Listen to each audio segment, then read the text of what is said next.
All right, good morning. Welcome to the Warrior's Way. Our warrior this week is Bob Ennis. Say good morning. Good morning. We're going to get to him in just a second. If you haven't gone to spiritualwarfareunit.com, if you know anyone that's struggling, click on spiritualwarfareunit.com, hit the three lines, menu page, go down to struggling. If you know people that need food or clothes or schooling or programming, baby formula, you can be the person that helps them. So help us, help you, help them. And we're going to get into what Bob is doing. So if you want to check out his website while we're talking, it's Ennis, E-N-N-I-S Center.org. That's E-N-N-I-S Center.org. So you can check out what he's doing while we're talking about it. All right, Bob. So welcome to the show. How are we doing this morning? Well, fine. Good morning to you. All right. So you have a program called Ennis Center for Children Housing, right? No, Ennis Center for Children, just Ennis Center for Children. All right, and it's a housing program? It's a foster care program. It's a variety of programs: foster care, adoption, mental health, art therapy, you name it, delinquency.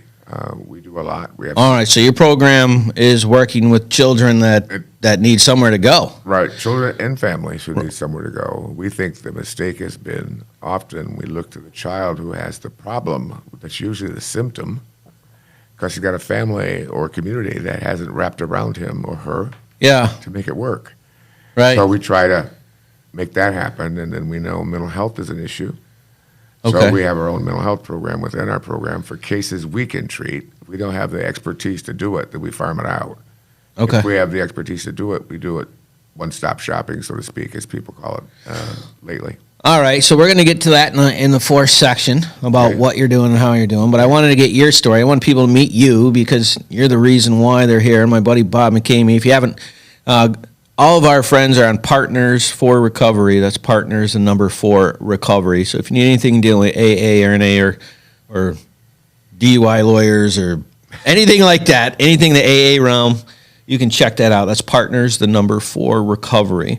So that's how I got a hold of you. So where were you from? Where'd you grow up at? I grew up in Holly, Michigan. Okay. It's a rural area. It's a rural area. Yeah. I work in the cities often, but I'm really a country boy. Love to fish, hunt, all Really? those types of things outside. So where'd you go to school? I went to Holly High School. Okay. Then I went to, I'm so old, I went to Flint Junior College. That's now Mott, because my dad had a stroke, so I had to work then. And Wait, hold on. You can't just grease over that. Like what? How old are you when that happened? I was 15, 16. So you're just starting high school and your dad had a stroke? Yes. What was it from? Just He happened? died of it. Yeah, it just happened. He worked 2 jobs to help my sisters go to school. Oh, so he's a hard worker like you Yeah, are. he was a hard worker. And What did he do? he worked at General Motors. Okay. And he worked at both. He did 2 shifts, which was against illegal. He worked at Chevrolet, and then he went the night shift at Buick to put my sister through school. No kidding. Yeah, How many kids? I don't like the word step. I'm the only child from my dad and mom, but they divorced when I was very young. And Yeah. so he had a lady that had 2 sisters, and I don't like to use the word step. So Yeah. and my 2 sisters. Oh, so there's 3 of you. 3 of us. Okay. Yeah, but I was raised by my grandmother. My parents divorced when I was 6, 7. Mm-hmm. And I came to Flint from Holly here a couple of years, and my mother had major emotional problems. She was labeled schizophrenic, and she was an alcoholic. Mm-hmm. So my grandmother came and got me and my grandparents and took me back to Holly, and that's where I've been until I moved to Argentine because I thought I would have scaled down, and then I couldn't handle that. So we went back there. We bought a place for 31 acres over in Argentine. And City boy, or country boy trying to get in the city don't work. It didn't work for me. I like it quiet. I love the city. Yeah. Don't get me wrong, but I like when I go home, I want to look outside and see trees and animals and green and peace silence. and see spring come when God resurrects the whole, everything from the dead. And, Yeah, well, we only have like 10 months of winter in Michigan That's anyway. all. That's all. And I don't dislike winter, but the older I get, Oh, I know. The more body tired- just doesn't work. The more tired I get of it. Yeah, one of my oldest sayings is getting old ain't for sissies. That's I exactly mean, you got to be tough to get That's old, right? My uncle calls it, who's like my dad, calls it the good stuff. You haven't seen the good stuff. Yeah. How you get older like that. So Yeah, and you learn how to appreciate those little moments. Oh, you right? certainly do. All right, so you're 6 and 7. Your parents divorced. You went and lived with your grandparents. No, they went and got me, so then I went and lived with them, right? She Oh, they was the snatched boss. you up. Yeah, he and my granddad were All the right. boss for things, yeah. All right, and how long were you in Flint before that happened? Like, Oh, about 3, no, not even that long, about 2 years. Okay. And so, as far as molding your personality, like dealing with that dysfunction, I had very similar experience to you. And so, dealing with that dysfunction, by the time you went to, well, it wasn't called MATA, it was called what? Flint Junior College, And what year was that? 1961. 1961, you were in college. Man, you do not look it. Good for you. Outstanding. Yeah. All right, so you're going, and what were you going for? I knew I wanted to be something with people, like a social worker from the time I was 9. Wow, okay. I did a lot of pondering, but I loved my grandparents. I loved my uncle, who I just mentioned. He's the only one left. All the rest of them are gone. Yeah. And I knew I wanted to work with kids and people. You knew that at 9. Yeah. Like, what was the reason? Like, what was I that? wasn't with my parents. I loved being with my grandparents, and everybody Yeah. thought I had it made because everybody loved my grandparents. Yeah. They had their parents at home. I didn't. Yeah, You know, and not that I could because both of them had issues, but particularly my mom. yeah, And I wasn't wanting to be with the quote stepmom, who I ended up calling mom because I learned to love her as much going forward. But you know, I just wanted to keep families together whenever that was possible. and so because of that struggle at the beginning of your life, it planted that seed. Correct. Man, all right. So you go in there, and did you have to work through college? Did you have help with that? How did that go? My uncles and work was an ethic at our house. You did it, and you enjoyed it because we had fun. But you had to do it. You knew Yeah. that, and It wasn't an option. no, it was not an option. But it taught a responsibility. So I had my own business at 14. Really, doing what? Several. Several businesses. Yeah, Wow. one, we did Christmas trees. I did those. They bought me a lawnmower. My grandfather, So you're cutting my lawns? uncles actually bought me a lawnmower, a push gas one. Yeah. And I kind of wore those out pretty quick because I took like a 5-acre place I'd cut for $25. 5 acres with a push mower. Push more. So I wore out a lot of lawnmowers then. And my grandfather gave me a truck, so I started hiring people to work for me. And the first mistake I made was paying them by the hour because I'd go to get them, and then they'd be sitting down. So I learned to pay by the job pretty quick. Right. But I built that business into probably a $5,000-6,000 a summer business that was net for us. No kidding. At 14. Yeah. Wow. But So you I just could drive then you because just I took to farmed. capitalism. Well, I wanted to go to school, and I wanted to make money, and all my family worked. So you knew this at 14. Oh, yeah. Man, your grandparents had you screwed in tight, man. Well, my That's good. grandparents and my uncles, they didn't take no mess either. I mean, I could drive a car at 16 as long as I washed it, paid for the insurance. What kind of car was it? Oh, God, all of them. Even though I worked at General Motors, it was UAW. My uncle bought Fords. My other uncle bought Dodges for a long time. Then he switched over to Chevys. But I could drive any car I want. I was a hip dude at 16 when I came to Flint with a new car every other day. Really? Oh, yeah. Okay. Girls kind of like that. I liked it. Yeah, they did. They did like that. But if I didn't get home by 1, then I didn't get the car anymore. Oh, it was For gone. that year, it was gone. But I never lost it. And do I you knew find I would. having that kind of strict support as a positive? Oh, yes. I think we all need guidance. I think if you go outside now, it's 10, 9, 10, 8, and it's dark outside. Mm-hmm. You'd be like, what the heck's going on? Structure, we all need some structure. Right. If not, things are turned around. Mm-hmm. You know, I even know if I got a spanking, I call them whippings, but I don't like to use that word anymore because I think that's bad. When I got a spanking, I knew if I deserved it, and I only had 2 that I didn't deserve. Out of all of them, there's only 2? Only 2. But my dad got mad at me one day and Yeah. called me and didn't hear him, and yeah, he wore me out. My grandmother said, no, no, no. Mm-hmm.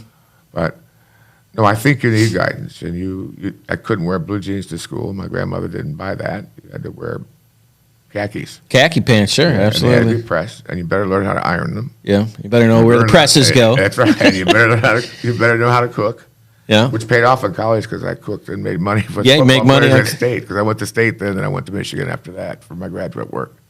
All right, so you went to Mott, and then you transferred Michigan State. to Michigan State. Okay, so you got your basics out of the way, Yep, my bachelor's degree from there. and then State, you got what Got a bachelor's in social work, in social work, and then Michigan, you got what a master's in social work. in social work. Okay, so you're how old at that point? Okay, there were different stages. I was 2 years in. So I was 19 when I was at state. I was out of there at 21. I worked.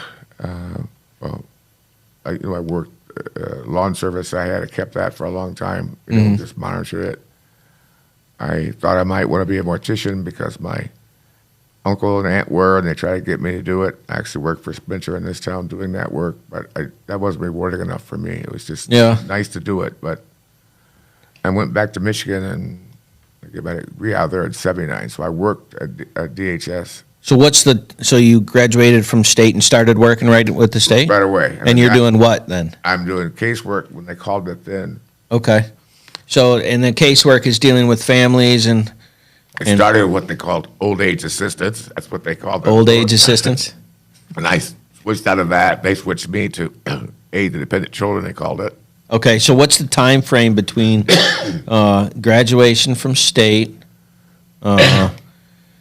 getting the job, and the master's degree? What was the I can't time? remember the exact years. I think I got my master's degree in '79, I think. So you were working, and you had the lawn mowing job. Oh yeah, lawn mowing job, and I worked. I'd never been out of a day's work in my life. In college, I worked for General Motors down in what they call the Hole, where catering is. Yeah.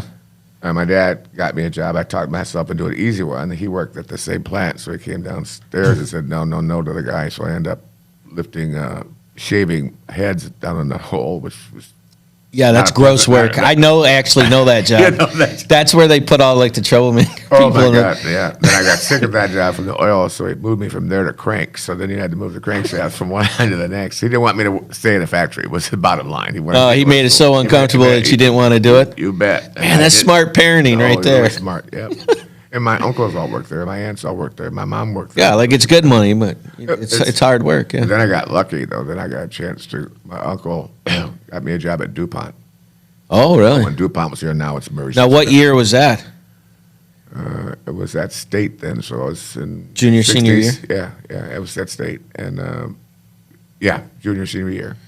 All right, so basically, struggled with your family with a dysfunction, which same thing, mom, same thing, struggle, multiple personality disorder diagnosis, alcohol, drug issues, and addiction. Not a monster, just struggled. Dad struggled. They didn't, and their families were not consistent. So there's that struggle there. There wasn't that anchor to hold. My mom family was in good shape, and so was my family. My mom couldn't handle the divorce from my father. And she used to say to me, it's a great life if you don't weak it. Yeah. And she weaked it. And I tried my best to support her, but she died when I was 21. All right, we'll hold. That's a perfect spot to take a break. If you've not gone to nscenter.org, check that out on the break.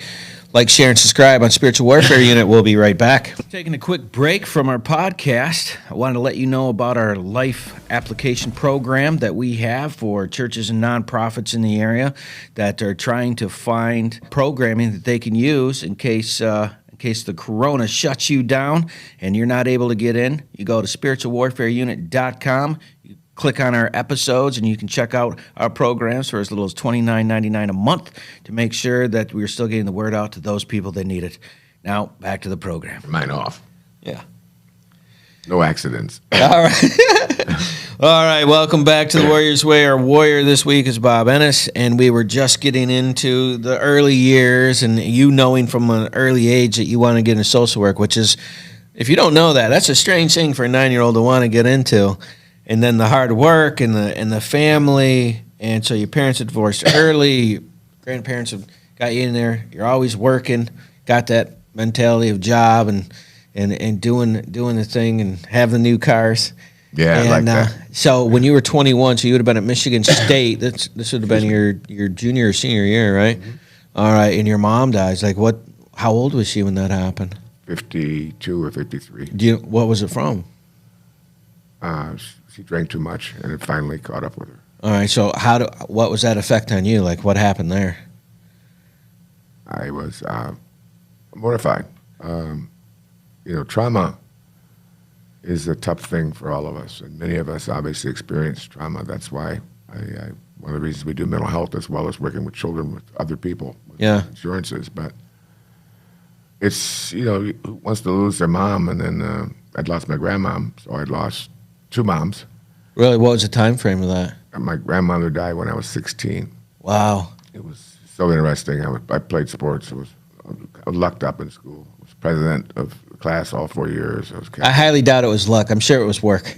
Well, but my family laughed and talked. They just didn't work you to death. It was a loving family, but you needed to do the right thing, or you also got the discipline for not doing the right thing. Right. But the love was certainly there. Mm-hmm. The trauma in terms of my mom dying validated the importance of helping people. My grandparents bringing me in as a foster child, actually, although unofficially, Right. taught me that you need family. Taught me that you need the village.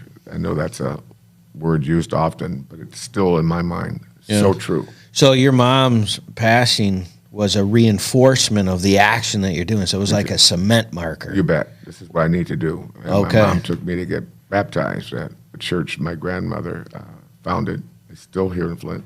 Your grandmother founded the church? Yeah, she lived on Vermont Street here in Flint. And they call it Vermont Christian. It's right over there on Lippincott still. No kidding. Yeah. I know exactly where that's Yeah, at. no, yeah. Your grandmother did that? Yeah. Yeah. Man, that's cool. Okay. So you're 21, 22, you get your degree, you go and work for the state, and then, so you're working for the state, you're working for families, and you have a full-time business that you're running on the side?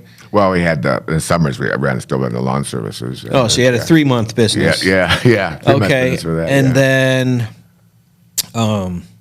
marriage, kids, anything in that time? Yes, I got married young, and I failed.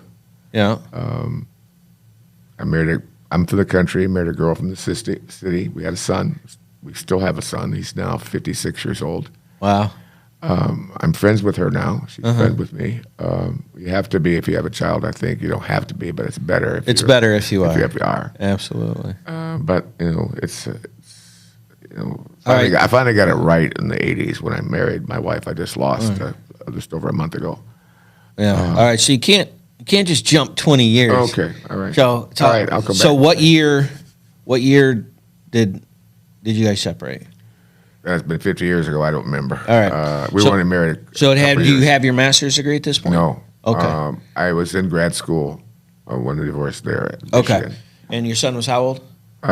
3, 4, 5. Okay. So this is just another reinforcement of why you want to do what you want Right, to do, right? but that was a depressive time. Well, of course, because the females in your life, it just seems like they just keep missing, right? So Right, and missing, but then I failed, and I didn't want to fail. I wanted it to work. well, it's failing. Failing is part of success. Oh, I know. I Yeah. understand that, but it's still, when you're going through it, it's painful. Oh, yeah. I did have another job. I was working part-time for a psychiatrist, teaching me how to be a therapist. And he was good. Yeah. But I remember I was going to kill myself because my wife left. Yeah. And you're how old right now? 20? 23, 24 24. years. I'm young. I'm going to drive off a bridge. And I remember he came over and gave me, my uncle was with him, the uncle I was talking about. He gave me a shot of Thorazine in the butt. And I'm sleeping. He says, go to sleep before you get crazy and do something crazy. And then I remember waking up. I said, this shot didn't help, but I'm screaming downstairs. And he came up and gave me another one. Hell, I didn't wake up for a day and a half. Wow. But from that day, I realized that I had to go forward. Yeah. And I did. And so moved on with my life. So you finished. So at this point, you're like, all right, I'm moving forward. So you finished your master's degree. That's your main function. Right. All right. So what happened after that point? After the master's degree, Yeah. as you know, there I started working with I had a lot of jobs in between before I got there. I ran substance abuse programs for kids called SODAT. Okay. I worked part-time for a psychiatrist while I was in grad school as well, so I ended up working for him. After you got out? About full-time. Okay. And then it came to me that these kids kept going back to kids. And so I was bringing addict kids into the practice with adults, which didn't work too well. So I left and formed my own substance abuse program. All right, so what year is that? The years you get me, I'm so old, but That's right. somewhere in the early 80s, somewhere in there. All right, so the mid to late 70s, you're working for the state, you're doing these programs, and you realize this isn't working. No, well, I loved it. I wrote the helped with halfway house things here. Opened halfway houses, which it is closed recently. Then I tried substance abuse stuff with kids called SODAT, Service to Overcome Drug Abuse Among Teenagers, when I left Dr. Sneed. Service among teenagers? Right. Okay. Service, yeah. And then the person I worked with, a woman, was a very excellent therapist. She just died a couple of years ago.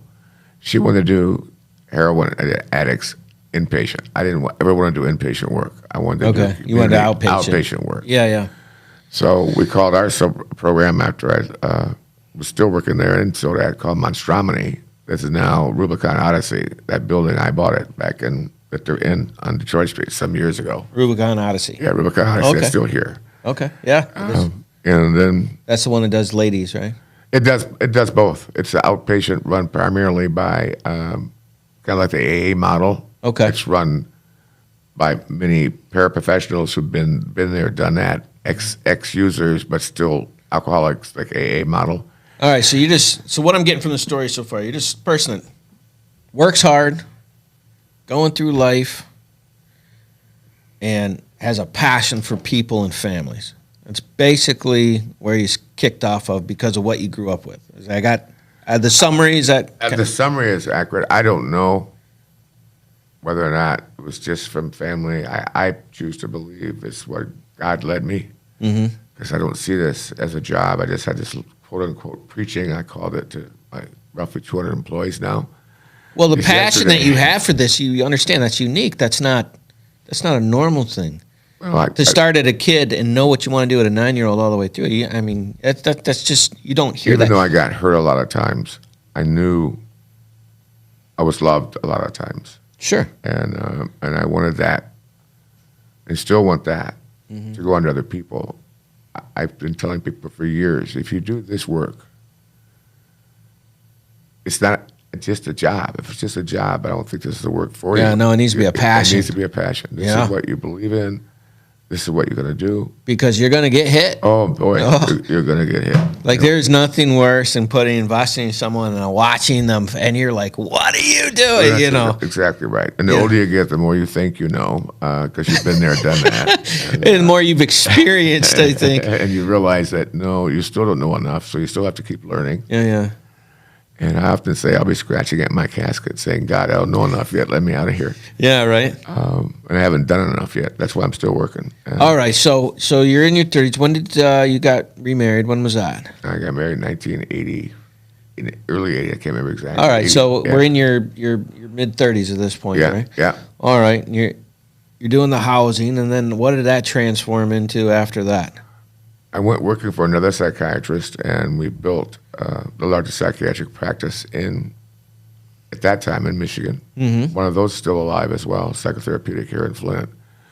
Psychotherapeutic treatment clinic is still here. Okay. It's small now, but when I was running it, we were in Lapeer, we were in Detroit, we were in Flint, and Pontiac.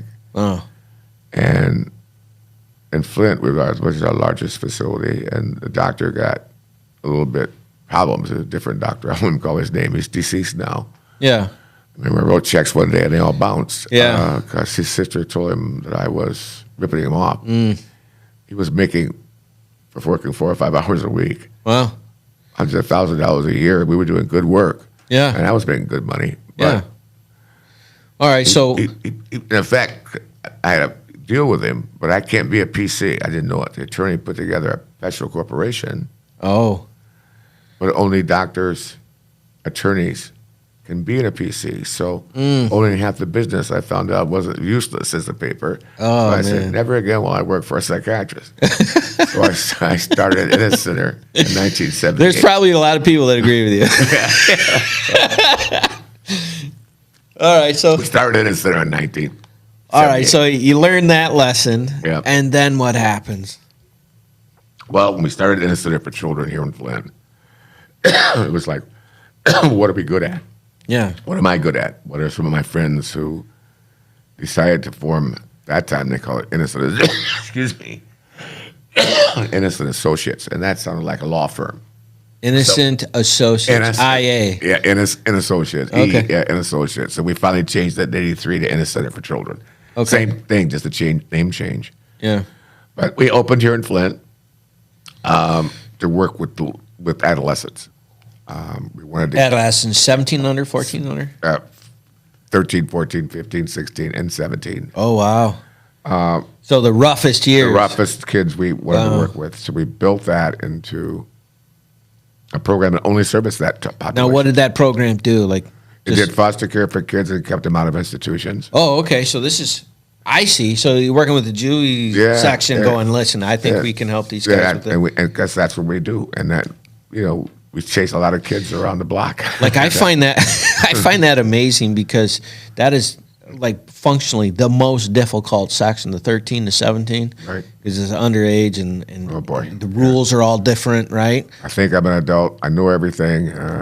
Yeah, everything. Everything. And, Yeah. If yeah. I could remember what I remembered at 13, I wouldn't have to do any of this. Well, well, I knew everything at 13. So what can I tell you? So does most kids still feel that way. Yeah, so you're doing this now, and your friends that you were, so you're starting to build. At this point, you have yourself a pretty good conglomerate of people that you're working with in the community, right? We took the 28 most difficult kids that Genesee County DHSS, they called it then, had, and they gave them to us. And for somehow we turned many of those kids around. So we grew, and we grew with them. They said, well, we want you to come to Detroit. So went to Detroit. Then I was having squabbles with my partner. So I said, well, in effect, I won't go into a lot of detail. Yeah, yeah. You keep Flint, I'll go to Detroit and work. Gotcha. Success broods. Yeah, success and sometimes immaturity. I still wasn't mature enough to figure that out. But anyway, went to Detroit. And interesting enough, in Detroit, they wanted me to find foster homes because they said they couldn't find them. And we found them. That was the AIDS time. Right. And we found a lot of them. So then Flint asked me to come back to Flint and do that. And How long was that time period? 91 till,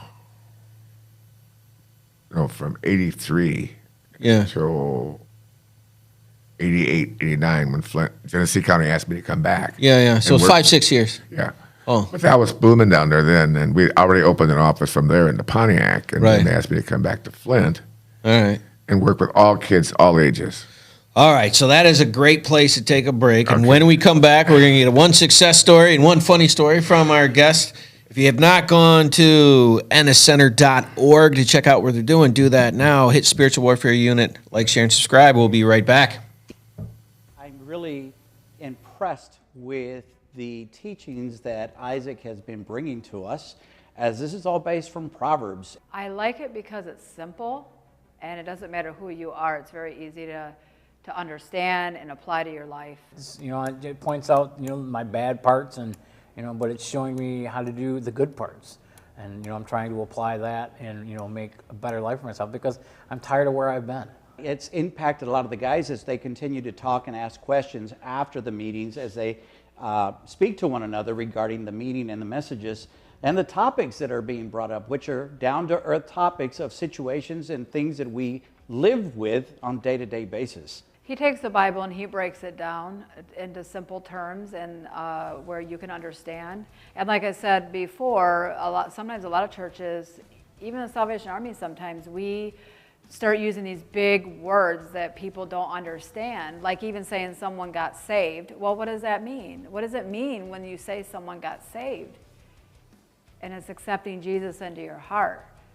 So it's like words like that we use that people don't understand. It's just very interesting how he points out, the different things of, the sin part, and then he comes back with the, how to make it better, and he just points it out. It's there. You know, I didn't know all this stuff was in there, but now that he's pointing it out, it's like, wow, you know, I guess if you really dig into the Bible, you find these things. This is a daily moral standards that we can live by, that the teachings are coming from. And honestly, we can take verse by verse as what he's done, and pretty much he's done the hard work for us, and now laying it out so that we have an easier understanding. There's some people who don't like to be in Bible classes, but this one seems to get their attention.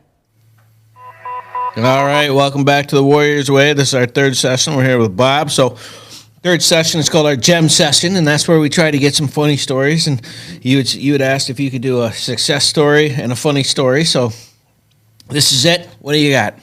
Oh, I have numerous success stories, but I'll give you one that's most recent. On Father's Day, I get this beautiful video sent to me from the guy who's now reports directly to the president of the International UAW. Wow.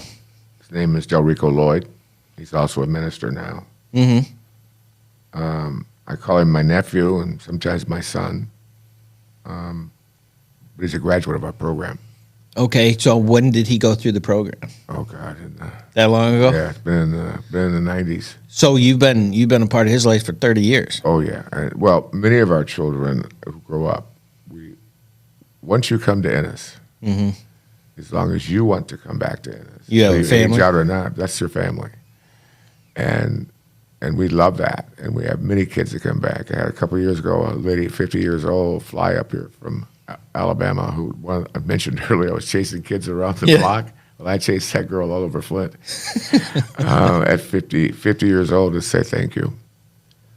And she'd be dead if it wasn't for us. And we have a lot of stories like that, and those are all good stories, you know. And that's why you do what you do, right? That's the reward. By letting those kids know they have value and purpose by giving it to them and showing That's it to right, them. and giving them when we can forever homes. And the staff, I think I mentioned it to you before we went on air. Talked about that yesterday. If this isn't your mission, let me help you find another job. Right, like if this isn't the It'll thing that burn you gets you out. out of bed every day. It'll burn you up because the system sucks. Yep. This takes forever. Oh, it'll beat you down. It'll beat you down and beat you down and beat you down. So support, but mostly compassion, and certainly a hell of a lot of hard work.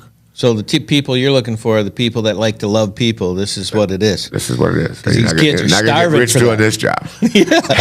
But you know, it's. I've made a good living doing this job as well over the years, but it took forever. But that wasn't the first goal. Right. First goal was to help kids and families. All right. So do you have any funny ones for us? You said you had a bunch.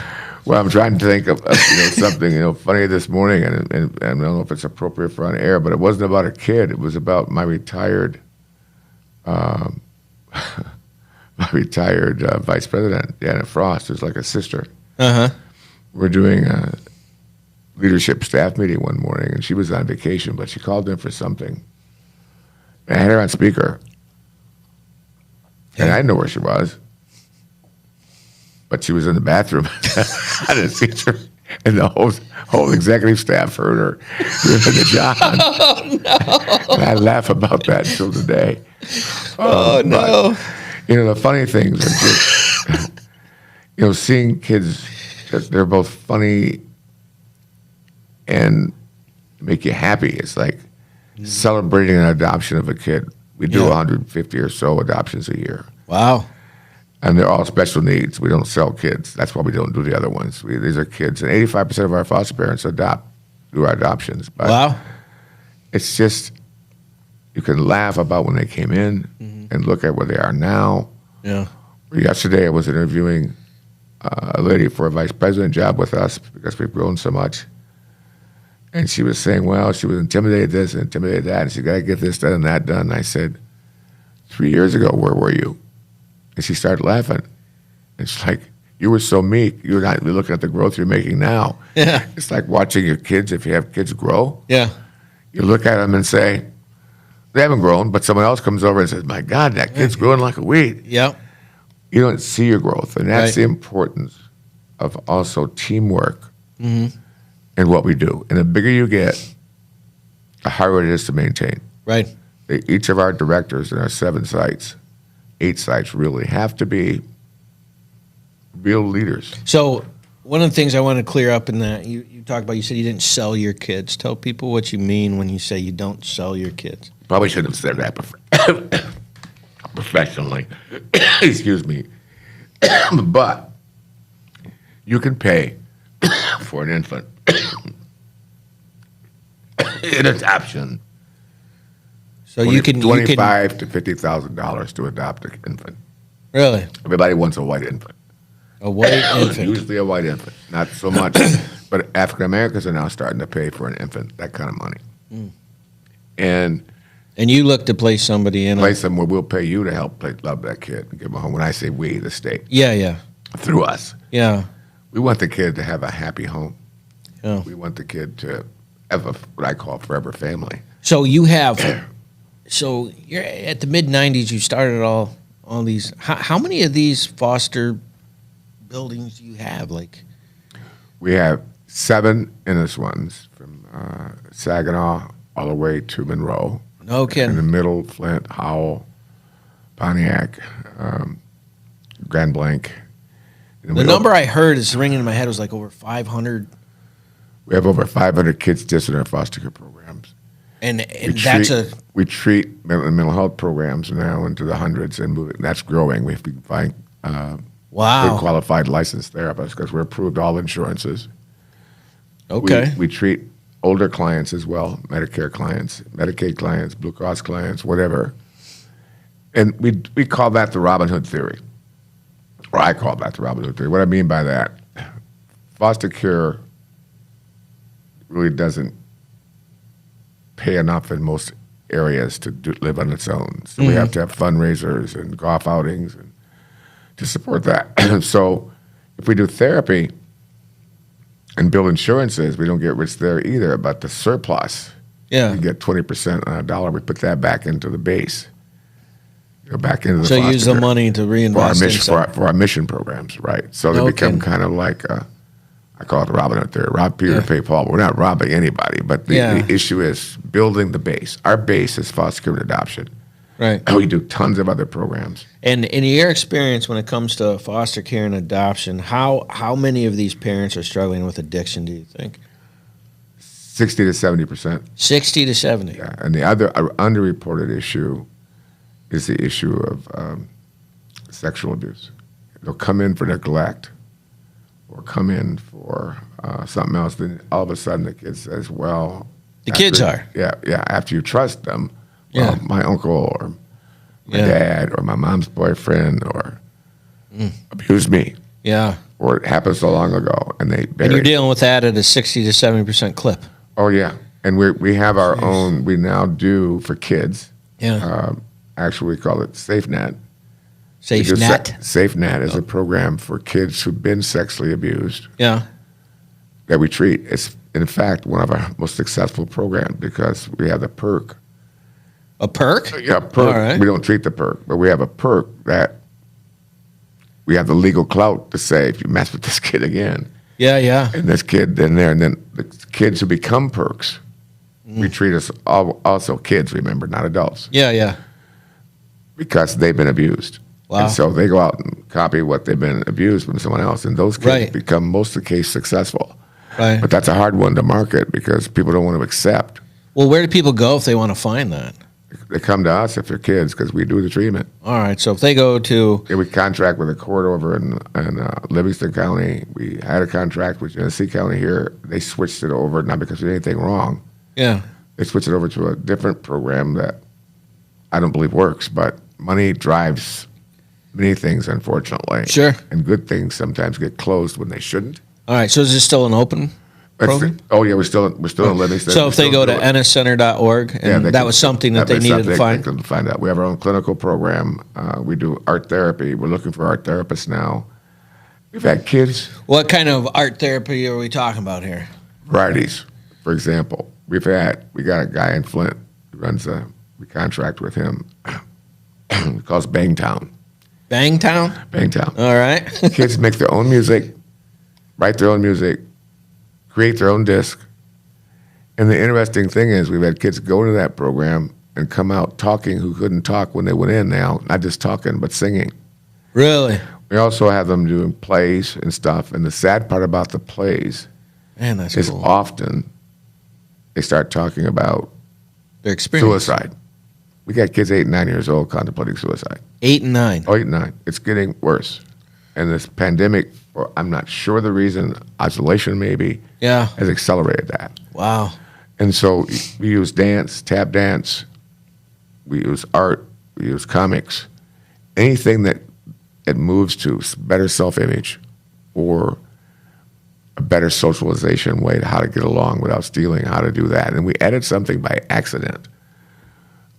Really? Food. We run 4-hour programs, 2-hour programs. Yeah. And so we have a break, and they feed the kids.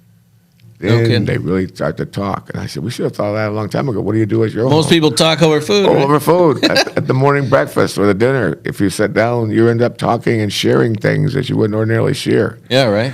So that's been a great thing for us. And the Flint school system has helped us with in the past with letting us subsidize the lunches like they feed kids. All right. So at this point, you started this off in the 90s, and it just started to spread from county to county. And how many counties are you in right now? 8? We have offices in 7. 7? We service, I'm guessing, because we do all the training for Region 2, which is the thumb for Yeah. every foster parent that comes in the system, not just ours. We call that R2, where we train them, and then where they go where they want to go. So we service probably 35 counties. 35 counties. Man, that is cool. Because you see, when you're in Saginaw, you got kids from Bay City, you got kids from Midland, Yeah, you yeah. got kids from Clare. If you're over in Monroe, you got kids from Lenawee County, in those towns there. So you end up, the rule is 75 miles away, Wow. you can still be serviced by one of our sites. Man, that's cool. Yeah. Well, that is a perfect spot to take a break. If you've not gone to enniscenter.org, you're running out of time. Please check that out. What a great opportunity to meet these people. Spiritual Warfare Unit. Like, share, and subscribe. We'll be right back. Hey, it's Aaron with UCAN. Just out here today at the Valley Area Agency on Aging event, Senior Power Day. It's been really cool. We haven't been in the senior world very long, and I know it always plays a part in our world. So we're here today to connect with that senior community and kind of talk about the proper use, misuse, storage, and disposal of medications, making sure that they're not only are they using them as prescribed, but also disposing them as needed. So we're also bringing a multitude of services here that I'm looking at that allow us to connect and expand on our senior care initiative. So it was twofold: share some information with the seniors that were out here, but also make some connection with those who are servicing the senior community to be able to expand our network of our senior initiative and make some connectivity. So we've met the folks from Valley Area Agency on Aging specifically, have some cool ideas already to work with them. We'll talk to McLaren and Genesee Health Plan as far as the Medicaid sign-ups and things like that. Veterans are here. The Genesee County Services for Veterans is here. So really have some great connectivity going. Good start to our senior care. A great day here. There's a lot of people here. There's been probably 200 to 300 people here. We've been here since 9, so it's been a rewarding event.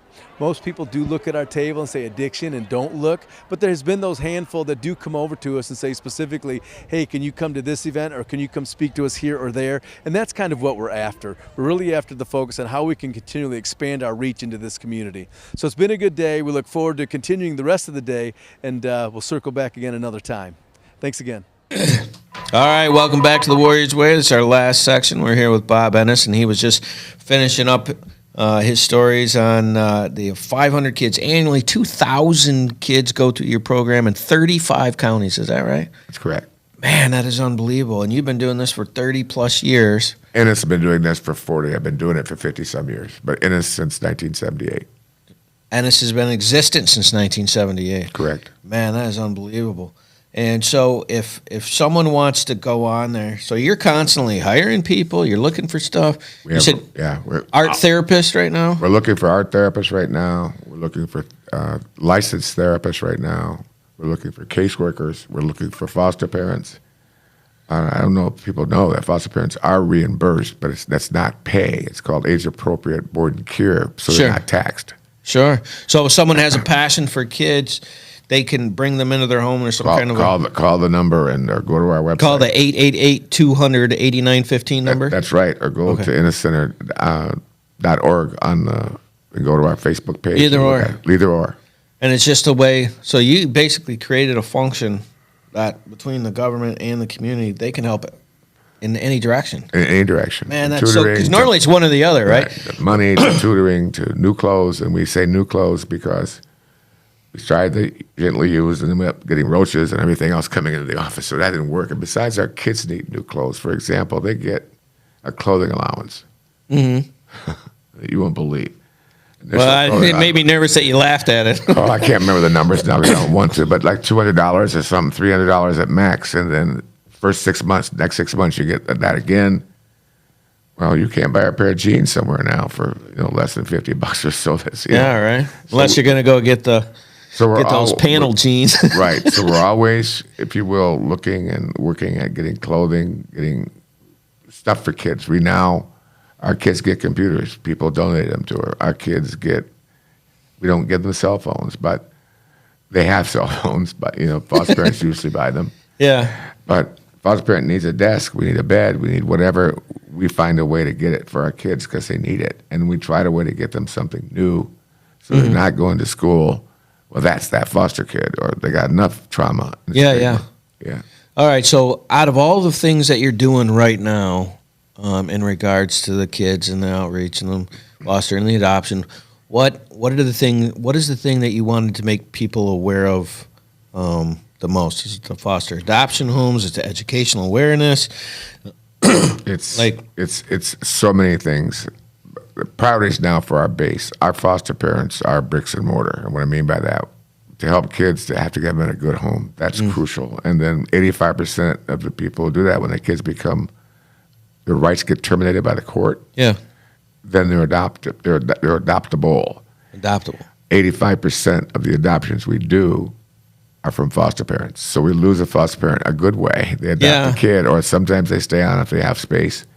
And do you find that having the parents, the foster parents that take these kids on, do you find that they're getting a reward from that with the kids as well? Yes, I do, except not as much as they should, because if something goes wrong, and in this life something usually goes wrong, then it explodes into all foster parents are bad or this or that, and that's not true. Yeah, it's just not true. It's just not true. No, all of anything is true. That's exactly right. Now, some will make mistakes like we do, and sometimes we have to take people's licenses, but because we can't guarantee, I guess, what a person's going to do today or tomorrow. Like, you can't guarantee whether you're going to be alive 2 minutes from now. I mean, you really can't. Yeah. But we try our best through structure and through monitoring and through being in the home and having really hands-on families. Because I got to tell you, looking at this from the outside in and just taking a look at it, like your story of what you are is a driving life passion from the beginning of your life, right?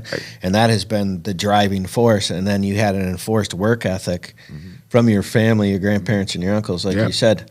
And you're always doing 2 or 3 jobs at the same time, and now you got this thing that you've been doing for 50 years. Yeah, this one for 45, but I've been doing this work because I work for the state, remember, and I worked for an outpatient clinics for a while. And it's so multifaceted, right? Right, and that's what the biggest need now that we'll be educating people for in Saginaw County and Genesee County. The system sucks, and we're part of it, so I'm not throwing rocks at anybody. I'll give you a couple examples of please. What we want to change. We created a new corporation called FACT. FACT? Family and Children Together. Wait, say it again. Family and Children Together. Family and Children Together. Right. Okay, got it. And the purpose of that is to overhaul and improve the system. I'll give you a couple examples. I can give please. You 50. If your child is removed from your home for abuse or neglect, before you get any services, it's 45 to 60 days. You can visit your kid. Who's not getting service? The birth parents. Okay, what do you mean by not treatment? give me an example. No mental health. No nothing. They're sitting there. They just do what with them? They have to process to the court. Everything begins at the court, ends at the court. So how do you speed that up? I mean, That's one of the things we want to do. In other words, we want to work with protective services to give an assessment to the jurist within 2 weeks of what this family needs and projecting how long they'll be in care and what services are going to be there. oh, And so get them implemented. and these are the birth parents.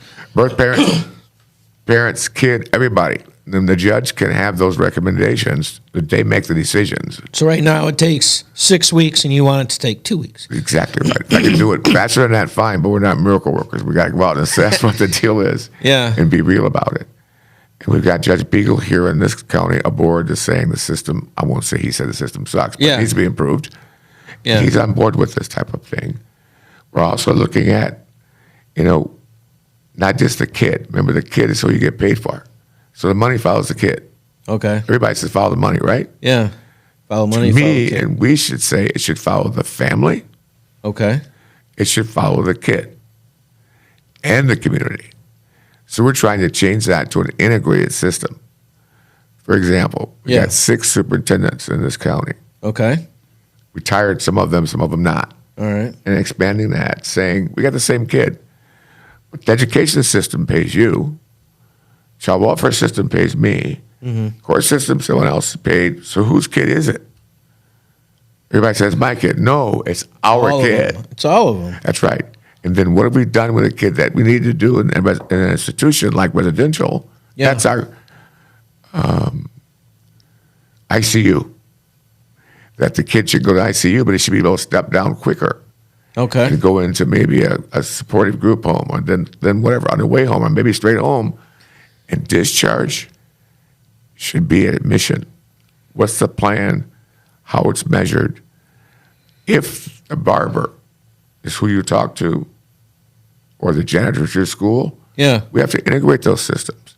My counselor in high school wasn't the counselor; it was the janitor. So you're saying, if I'm understanding from a Yeah. layman's person, you're saying each one of these pots that the kid has, a different one, need to be structured in the same. That need to be integrated so that we pool. work together truly. Everybody's doing a good job, but we're not connected. So it needs to be communication between these. And planning of who's going to do what and when and how we're going to measure How in it. the world would you fix it? That's like. We've been working on it for 3 years, but we did it in Wayne County. We privatized Did you really? delinquency in Wayne County. Ennis runs, that's one of our agencies. We So run. you're creating networking We're between all we're these. creating a connected village. Yeah. You got me? Yeah. And there's so many people out there who do want to do and make things better. Yeah. And we just haven't dug them out. Or we think, well, the system sucks, and it does. 50% of the kids who come into care do not go home 50%. across the nation, not just here in Flint. That's the national average. That's a national average. I got Wow. data to prove it. Wow. That's got to be corrected. Yeah. And we think we found some ways, and 20 other states are doing some of this. We call it community-based care. Yeah. We meet Monday with the director of DHS with the help of Senator Ennis from here, some ex-directors of DHS. Uh-huh. I termed out senator over in St. Clair County where we have an office who believes in us. Yeah. Now, don't you have something coming up where you're sitting down talking? That's exactly what we're doing. We got a package to give them to show them how it works. And that's, you said like tomorrow, right? Monday. Monday. So We've been working on it for a long time, but we finally got after 3 years and Monday's the day, huh? Monday's the day. How do you like your Bridge. chances? Like, I think it's about 80% chance. If not, we're not giving up. well, of course I'll not. take it to foundation. That's not even an option, No, man. it's not an option. We're talking about our kids' lives here and our Sure. families' lives. Absolutely. And we're talking about all the same things, cultural sensitivity. We're talking about valuing people. We're talking about if you live out here and you're poor and you're still eating, you got some strengths. Yep. So we're talking about how we build on those strengths. Because Right. what I believe that's the only thing scientific truly about my work or our work in the mental health field or behavioral health field is the following. If you increase positives, what has to happen to negatives? They have to go down. Right. And we can do that. We can't fix anybody. We Right. can help people fix themselves. Yeah. And that's what we should be about. That means valuing the people that we serve, remembering that's who we work for, that we're not coming here saying, here's what you got to do. Yeah. It doesn't work. That's not a relationship. Right. There's some things that you may have to do because of the court orders, Sure. If you don't follow me, you have subsequent consequences. But how can I help you do that? How did you get here in the first place? How in the hell can we get you out of this system? Because it's easy to get in Right. and hell to get out. So, again, layman's response to what you're saying is you're basically sitting in front of the government and saying, we have all of these functions that these people need, and we have them, and we want to put them together. So the person comes in, and we're allowing them to see there's several positives. Each one has their own controlled positive for that person, and the outcome is they have more positives and negatives when they walked in, and they have relationship if they choose it, and that produces a positive on the outgoing. That's a fairly good summary in just a few minutes of me talking to you. If you want to look at this, slow, not stupid. You know, no, I'm not suggesting that at all. Oh no, I'll get you the paperwork. I'll definitely say I'm slow. But that's amazing. You said that's in 35 counties. So when you're the counties we want to run this phase 1, we call it. Yeah. It's Genesee and Saginaw, and if it works, we'd like it duplicated across the state of Michigan. The additional piece we have is that we have a consultant who's doing this in other states. He's doing it in Arkansas. Mm-hmm. And he used to run the U.S. Children's Bureau under both Trump and Obama. Okay. He only left that job in 1/6. I wonder why. You know what I find is really cool, you told me before the show, is when it comes to political support, you have people on all sides of the aisle, because the one thing that we can all agree on is helping kids that came up in a rough environment needs to be fixed. You got it. And the thing that I like about what you're doing is you identified when you said, well, the system sucks, and you hear that all the time. But, you know, one of my old buddy sergeants used to say, he's like, every whiner can tell you what sucks, but if you find a solution to that problem, the likelihood of you getting what you want becomes very high, right? And that's what you're doing. You're producing an outcome of success based off of identifying problems and providing a solution, right? And those solutions are using what's already there and then adding on another layer to help communication amongst the areas. This is not rocket science. And that's right. It's not. And we're not trying to do it all. We're trying to help connect so that everybody that does well in a piece does it well. We don't want to run the whole state, and we don't think this type design should be run by anybody other than their regions, because even in our city, Right. North Side has different issues. They have many of the same issues than the South Side. Sure. The East Side has different issues that you better get to what that community wants to make things change in that community. Well, I tell you what, I am so glad that you came on, Bob. Thank you so much for being here. This was a super fast hour. If you've not gone to enniscenter.org, your time is up. You have to catch it on the internet. Thank you so much for all the stuff you're doing. I really look forward to having you back, kind of seeing what you're doing. If you've not checked out Spiritual Warfare Unit and like, share, and subscribe, this is your last chance.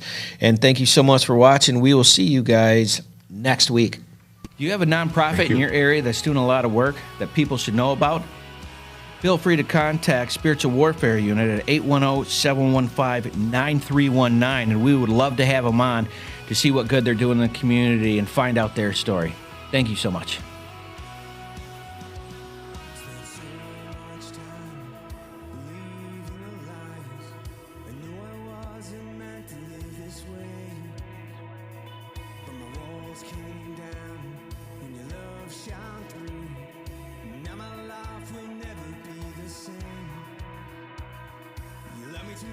Let me stay this way.